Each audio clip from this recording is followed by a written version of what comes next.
Bonjour à toutes et à tous et bienvenue dans ce nouvel épisode du Mindset Show.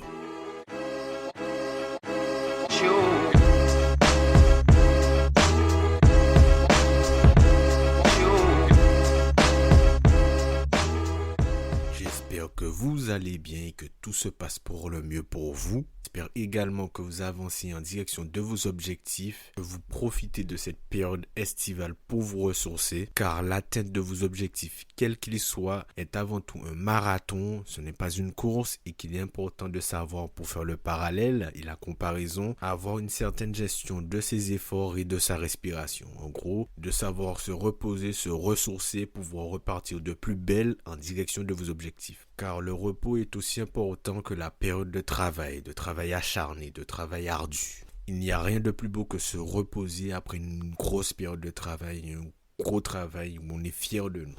Donc j'espère que vous profitez de cette période-là pour vous reposer, vous ressourcer et que vous gardez en tête que ça fait également partie de votre cheminement, de votre processus en direction de vos objectifs. Donc avant de commencer à traiter le sujet du jour, je tenais à vous remercier pour vos retours et également faire un petit rappel, n'hésitez surtout pas à me contacter sur le Mindset Show ou sur Mindset Motivation officiel pour pouvoir me suggérer des sujets. Je note tout, je prends en compte vos suggestions. Deuxièmement, n'oubliez surtout pas de noter le podcast sur la plateforme de streaming où vous l'écoutez. C'est très important pour moi.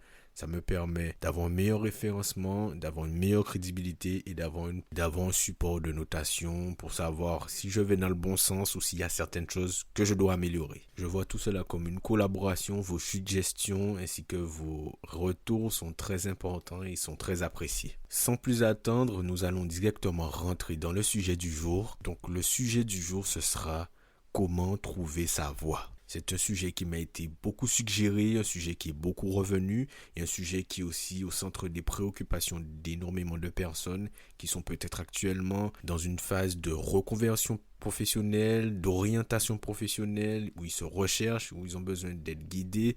Et je pense que ça peut être très intéressant car le principal objectif de ce podcast, c'est que ce soit utile. Et donc, je pense que ça peut être intéressant de traiter ce sujet et de vous apporter quelques axes de réflexion, peut-être une direction, car peu importe les conseils que l'on pourrait vous donner, que je pourrais vous donner, que vos proches pourraient vous donner, que vos professeurs pourraient vous donner, ou que n'importe qui pourrait vous donner, la décision vous revient à vous et c'est avant tout une décision purement personnelle qui est purement centrée sur vous, vos centres d'intérêt, vos qualités, vos talents, vos dons. Ça doit purement être centré sur vous car le travail tel qu'il soit a une grande part dans notre vie, une grande importance. Dans la majorité des cas, nous passons plus de temps au travail qu'avec notre famille, donc il est important de bien faire son choix, de garder certaines choses en tête et de pouvoir s'épanouir car il est aussi important d'un point de vue personnel et humain de s'épanouir dans son travail, dans sa carrière professionnelle. Mais l'épanouissement ne veut pas forcément dire que vous allez avoir des journées où tout va être génial, vous allez toujours vous amuser. Il est important de garder en tête que la vie, c'est des hauts et des bas. Il y a des périodes de bien, de moins bien, de pas bien, des périodes où nous sommes en pleine forme, en pleine possession des moyens, des périodes où nous sommes moins bien. Il ne faut pas culpabiliser pour cela. Il faut aussi prendre en compte, savoir s'écouter. Et le fait de savoir s'écouter est un point central dans votre décision d'orientation. Car dans le fait de trouver sa voie, il y a une notion de recherche et également une notion de soi, une notion purement égocentrique. Alors je sais, le terme égocentrique peut être mal interprété, mais je veux vraiment que vous gardiez en tête que il y a des décisions qui doivent purement et simplement se reposer sur vos décisions personnelles, des décisions qui prennent en compte vos propres intérêts. Ça ne veut pas dire que dans ces décisions, vous ne pouvez pas écouter ce que vos proches peuvent vous dire, car il peut y avoir des proches qui, en vous observant, en regardant votre manière de faire, vont vous donner des conseils. Ah, je te vois bien faire ça, tu t'exprimes d'une certaine manière, peut-être que tu es bien pour ça. Tu as un côté un peu commercial, peut-être que tu devrais aller dans le commerce. Il faut savoir écouter ce que votre proche, votre entourage a à vous dire, mais ça ne doit pas être que sur ça que repose votre décision. Votre décision doit être mûrement réfléchie car une décision donne un tournant à votre vie, une décision a le pouvoir de changer totalement votre vie, en bien ou en mal.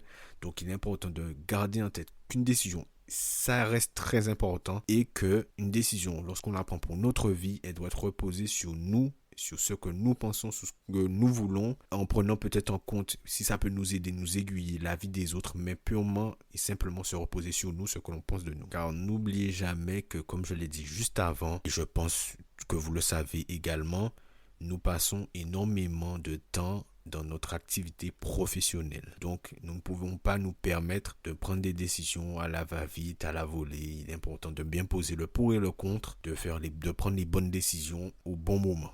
Trouver sa voie, ça passe par une grosse phase d'introspection, d'expérimentation, de recherche, de compréhension et d'écoute de soi. C'est une décision qui doit être également pragmatique, qui ne doit pas uniquement reposer sur le côté émotionnel. Vous devez prendre en compte des informations et des données factuelles qui reposent sur des faits concrets et tangibles. Ce que je veux dire par là, et je m'adresse aux gens qui veulent progresser, s'épanouir dans leur activité professionnelle, certes l'épanouissement, le côté émotionnel, le fait de se sentir bien dans ce qu'on fait est très important, mais il est également important de pouvoir mesurer la possibilité de progression qui s'offre à vous. Car pour vous épanouir, vous avez besoin de vous sentir utile, de sentir une progression, de pouvoir mesurer votre avancée. Mais il est également important que vous vous sentiez bien, que vous soyez fier de ce que vous faites, que vous, personnellement, humainement parlant, vous apportez quelque chose, que vous vous sentiez utile à quelque chose. Donc, pour appuyer mes propos et les rendre le plus clair possible, je vais établir mon argumentaire sur trois points que vous devez prendre en compte, que vous pouvez noter lorsque vous devez vous orienter, vous chercher une reconversion professionnelle ou que vous ne savez pas par où commencer dans votre réflexion. Donc, le premier point à prendre en compte et le plus important, c'est vous. Oui, vous. Et dans le vous, il faut séparer deux points encore. Premier point, ce que vous avez à apporter à ce domaine. Et deuxième point, ce que ce domaine a à vous apporter humainement, personnellement et financièrement aussi. Premier point, ce que vous avez à apporter. Quand je dis ce que vous avez à apporter, ça peut être vos talents, vos dons, vos capacités, vos connaissances, l'expérience que vous avez acquise dans un domaine. Bref, tout ce package qui fait de vous ce que vous êtes, professionnellement parlant. Votre engagement, votre discipline, outre vos qualités intrinsèques, mais vraiment ce que vous êtes capable de concéder, ce que vous êtes capable d'apporter, l'engagement, la rigueur, la détermination, la curiosité également. Les choses que vous êtes prêt à apprendre, ce que vous pouvez apporter en plus, ce sont vraiment des paramètres à prendre en compte. Deuxième point, ce que ça vous apporte, ce que ce domaine vous apporte, humainement, personnellement.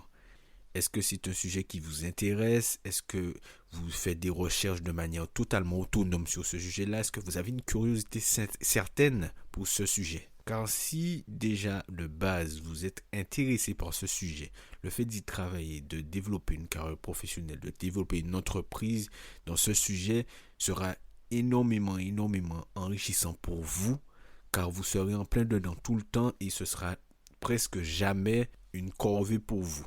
Vous le ferez avec énormément d'envie, d'énergie, dès que ce sera pour vous approfondir, vous améliorer dans ce sujet. Et c'est quelque chose qu'il faut également prendre en compte lorsque vous voulez vous orienter et trouver votre voie. Parce que si l'on parle vraiment du fait de trouver sa voie, trouver un domaine qui nous intéresse personnellement, il faut également prendre en compte nos capacités personnelles, l'intérêt que l'on porte à ce sujet-là. Et ce sont quand même des paramètres assez importants à prendre en compte. Donc, premier point sur lequel vous devez vous appuyer, c'est vous. Ce que vous avez apporté à ce domaine et ce que ce domaine a à vous apporter. Mais dans ce vous, il faut également prendre en compte les expériences que vous avez passées. Il faut aussi comprendre que vos expériences sont aussi amenées à vous guider, à vous apprendre. Peut-être que vous avez évolué pendant un certain temps dans un domaine qui ne vous a pas plu. Vous devez prendre cela en compte. Si ce domaine ne vous plaît pas, comprendre pourquoi il ne vous plaît pas. Essayez de voir déjà ce que vous avez pu tirer de ce domaine-là, mais également les choses qui vous ont été inutiles, peu moins inutiles, les choses que vous n'avez pas appréciées. Outre les aspects négatifs de ce domaine, essayez d'en tirer du positif. D'accord, je n'ai pas aimé ce domaine pour ces raisons. Du coup, peut-être que je devrais plutôt m'orienter parce que je sens que je n'aime pas ça, mais je suis plutôt comme ça. Et en fait, vous pouvez vous tromper dans vos décisions, dans vos choix, dans les choix que vous prenez dans tel ou tel domaine. Mais ce n'est pas grave, comme je l'ai dit auparavant, la vie c'est un marathon, ce n'est pas une course. Il n'y a personne avec qui vous êtes en train de faire la course, vous êtes là pour vous progresser, pour vous épanouir, pour apprendre des échecs, pour apprendre de vos victoires. Tous ces paramètres-là sont en train de vous forger, doivent vous aider à vous mouvoir, à avancer dans la bonne direction. Vous allez parfois vous tromper, vous allez parfois réussir, mais tous ces paramètres-là sont également des choses à prendre en compte dans vos décisions pour tout et pour toute chose. Ne vous morfondez pas parce que vous êtes dans un domaine qui ne vous plaît pas, parce que vous avez pris des décisions qui ne vous plaisent pas. Il n'est jamais trop tard pour vous rattraper. Vous pouvez toujours réussir certaines choses. Il n'est pas fini, la vie n'est pas terminée. Donc, deuxième point, ça va être très très rapide. Le domaine dans lequel vous souhaitez évoluer, quelles sont les possibilités d'évolution, de progression que vous avez? Si vous êtes salarié et que vous voulez avancer dans ce domaine-là, quelles sont les possibilités d'évolution que vous avez? Si vous voulez monter une entreprise, la part de marché que vous pouvez prendre, dans quel marché vous vous implantez? C'est là où vous devez être pragmatique. Autant avant, vous deviez vous écouter, savoir ce que vous aimez, savoir identifier vos talents, chose que je n'ai pas dit avant. Aussi, demandez à vos proches dans quoi ils vous verraient, quelles sont vos qualités, dans quelle chose vous êtes bon, si vous avez du mal à vous décider, si vous avez du mal à les voir vous-même. Donc, je reprends, vous devez être pragmatique, savoir et prendre en compte les données, les informations que vous pouvez acquérir sur le domaine, sur le sujet dans lequel vous allez vous implanter. Par exemple, si vous souhaitez, je ne sais pas, monter un restaurant, monter une société, une boîte physique, regardez le quartier dans lequel vous allez évoluer. Si vous voulez vous implanter dans un petit village, c'est peut-être pas très judicieux en termes de progression, en termes de chiffre d'affaires. Vous n'allez pas peut-être pouvoir vous progresser, pouvoir gagner votre vie correctement. Ce sont des choses à prendre en compte. Souvent, je vois énormément de gens, que ce soit dans le fait de monter une société ou même du type d'études qu'ils font, prendre des décisions émotionnelles. Là, je me vois bien aller dans ça, j'aime bien ça, je vais là.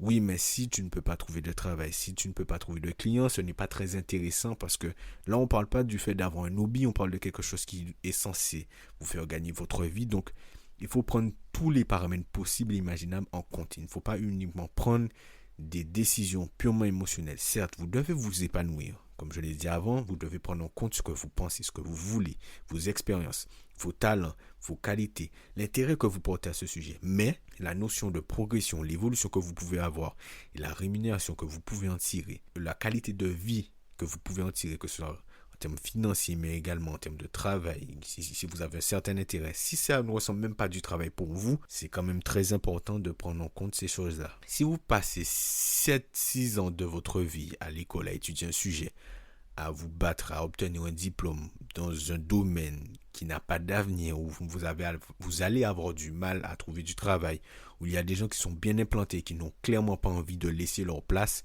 c'est peut-être pas très judicieux de vous orienter dans ce domaine. Je suis désolé, c'est peut-être difficile à dire, mais il faut rester quand même pragmatique. Vous devez gagner votre vie, vous devez pouvoir manger, vous pouvez devoir vous nourrir. Vous ne pouvez pas juste par passion, parce que trouver savoir, c'est important qu'on dit trouver savoir. Il y a la notion de c'est professionnel, c'est financier, il faut que ça rémunère. Il est important que vous puissiez vivre aussi correctement, confortablement. Je ne dis pas que vous, forcément, vous voulez devenir millionnaire, mais vous devez pouvoir gagner votre vie. Vous ne devez pas vous gratter la tête, avoir du mal à trouver du travail. Aussi, vous montez une société, avoir du mal à trouver des clients, pas parce que vous faites mal du marketing, mais parce que le marché n'est pas assez grand.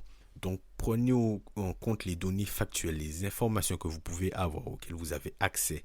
Est-ce que c'est un domaine, un marché qui est en constante progression, qui va encore évoluer, ou est-ce que c'est un marché qui stagne? Est-ce que c'est un marché pas très grand? Est-ce que c'est un domaine dans lequel vous pourrez évoluer, une entreprise où vous pourrez évoluer? Est-ce que vous pourrez vous épanouir, prendre de la place, grandir humainement parlant, professionnellement parlant? Ce sont quand même des sujets, des questions à vous poser. Mais vous poser ces questions-là ne veut pas forcément dire que ce sont des centres d'intérêt pour vous. Peut-être que vous n'êtes pas intéressé à gravir des échelons, à prendre beaucoup de marchés. Peut-être que vous voulez avoir un petit truc tranquille. Mais posez-vous quand même la question pour ne pas être déçu. C'est vraiment un travail d'introspection. Il faut vous poser les bonnes questions.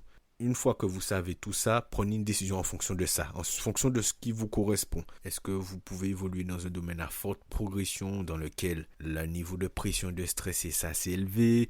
Ou est-ce que vous préférez aller dans un domaine avec une clientèle assez privilégiée, assez aisée, une clientèle de luxe? Peut-être que vous avez un esprit un peu plus commercial, vous aimez vendre aux entreprises ou vendre aux particuliers. Ce sont vraiment des thèmes, des sujets à prendre en compte, que ce soit pour monter une société dans un domaine en particulier ou pour juste trouver votre voie, votre carrière professionnelle. Ensuite, troisième point qui est un peu à voir avec le point précédent, qu'est-ce que ça apporte au monde? Est-ce que vous voulez participer à une mission d'ordre public, quelque chose qui vous anime, quelque chose qui vous fait sentir important, ou peut-être que vous voulez participer à quelque chose d'un peu plus tranquille, où vous apportez votre valeur à votre échelle? Ce sont aussi des questions à vous poser. Qu'est-ce que vous voulez? Quel impact vous voulez avoir dans le monde? On parle encore une fois de trouver savoir, on ne parle pas d'avoir un emploi. On parle de trouver savoir, d'évoluer dans un domaine où on a un impact certain et où on évolue soi-même.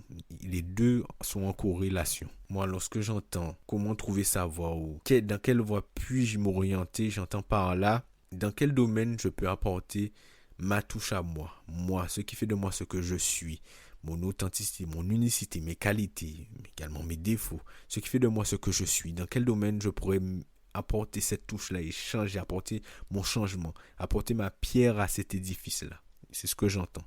J'entends pas par là trouver un emploi pour... Non, moi, qu'est-ce que je peux apporter? De quelle manière puis-je me sentir utile? De quelle manière puis-je apporter ma différence, ce que je suis moi? Donc, nécessairement, on parle également de l'impact que l'on peut avoir, que ce soit dans le monde ou dans le domaine dans lequel on souhaite évoluer. Peut-être que vous ne voulez pas avoir un impact dans le monde, mais peut-être que vous voulez juste avoir un impact dans le domaine, faire un changement ou apporter votre pierre ou aider des gens, peu importe. Qu'est-ce que ça apporte au monde? Quelle est la valeur que vous allez apporter en plus à ce domaine? Donc j'ai essayé de faire assez court. Ce sont les 3 questions qui selon moi on devrait se poser lorsqu'on voudrait s'orienter dans une voie, dans un domaine en particulier. C'est important de se poser ces questions-là. C'est important d'avoir ce travail d'introspection-là parce qu'on parle encore une fois de trouver sa voie. Donc c'est assez important. Il faut aussi prendre en compte ce que nous sommes, ce que l'on veut personnellement et essayer autant que possible d'avoir le meilleur compromis possible dans un domaine où ça répond à tous les critères que nous jugeons importants pour nous. Ne vous mettez aucune pression par rapport au fait que vous n'avez peut-être pas encore trouvé le domaine dans lequel vous vous sentez bien. Comme je l'ai dit, la vie c'est un marathon, c'est une expérience. Vous n'êtes peut-être pas dans un domaine aujourd'hui qui vous satisfait, vous ne vous sentez pas épanoui, mais ce n'est pas un souci. Prenez ce que vous avez à apprendre, apprenez, tirez-en des expériences, des conclusions, mais surtout n'oubliez pas que l'important c'est que vous vous épanouissiez. Donc n'hésitez pas à bouger, à partir, à tenter des choses, toujours en restant pragmatique, en vous posant les bonnes questions, en ne faisant pas les choses sur un coup de tête, mais bougez, avancez. La vie c'est une expérience. Ne vous contentez pas de la situation dans laquelle vous êtes si vous n'êtes pas épanoui. Je trouverais ça dommage de passer votre temps dans quelque chose où vous ne vous sentez pas complet, alors que peut-être que vous pourriez apporter tellement plus de choses dans un autre domaine, ou simplement vous sentir mieux, vous sentir plus heureux, et par la même occasion, juste simplement en vous sentant mieux, vous rayonnez, vous apportez des choses en plus au monde, vous avez un autre impact, un autre type d'impact. Le fait de se sentir bien dans son domaine, le fait de pouvoir s'épanouir, de pouvoir apporter son truc, de se sentir utile, ça change énormément de choses pour soi humainement, personnellement, mais également financièrement, mais également dans sa vie en général. Ça change énormément de choses. Visez votre épanouissement, visez des choses qui vont vous faire grandir. Ne restez pas bloqué. Très sincèrement, la vie est courte, mais la vie est précieuse. C'est une expérience, tentez des choses. Bien sûr, ne faites pas n'importe quoi. Réfléchissez, soyez pragmatique. Prenez en compte ce que vous voulez, mais également essayez de prendre en compte les informations, la vérité, les choses qui sont tangibles. Ne vous lancez pas dans un domaine qui ne marche pas, où il n'y a pas d'avenir, où vous ne pourrez pas gagner votre vie, où vous n'allez pas trouver de travail. Essayez de rester pragmatique, mais tout en essayant de cocher un maximum de cases. Donc c'est sur ces quelques phrases que je vais clôturer cet épisode. Je vous remercie pour l'attention que vous avez accordée à ce nouvel épisode. J'espère qu'il vous a été utile, qu'il a pu vous servir. Si vous avez quelqu'un dans votre entourage qui a besoin d'entendre ça, n'hésitez pas à lui partager. N'hésitez pas à noter cet épisode, à me dire ce que vous en avez pensé, à me suggérer des idées, des sujets à traiter. Je suis preneur. Vous pouvez me contacter sur le Mindset Show ou Mindset Motivation. Je suis disponible. J'essaie de répondre et de lire tous les messages que je reçois. Donc bientôt, nous allons avoir des invités. Très bientôt, je vais lancer des interviews parce que c'est quelque chose que j'ai envie de faire depuis le début. Mais avant tout, je voulais d'abord faire ma petite expérience tout seul, essayer de partager certaines choses, faire des choses que j'ai envie. Et là, maintenant, j'ai envie de m'ouvrir un peu plus, d'inviter des gens. Donc prochainement, ce sera peut-être pas le prochain épisode. De toute façon, je vous en dirai plus. Il y aura des invités et nous allons essayer de faire quelque chose qui est utile, qui sert et qui va vous aider dans votre processus, dans votre parcours. Donc voilà, merci pour l'écoute, merci pour le temps que vous avez accordé à cet épisode. On se dit à vendredi prochain pour le prochain épisode. Prenez soin de vous, continuez à avancer en direction de vos objectifs, ne lâchez rien, battez-vous et on se dit à la prochaine. Salut.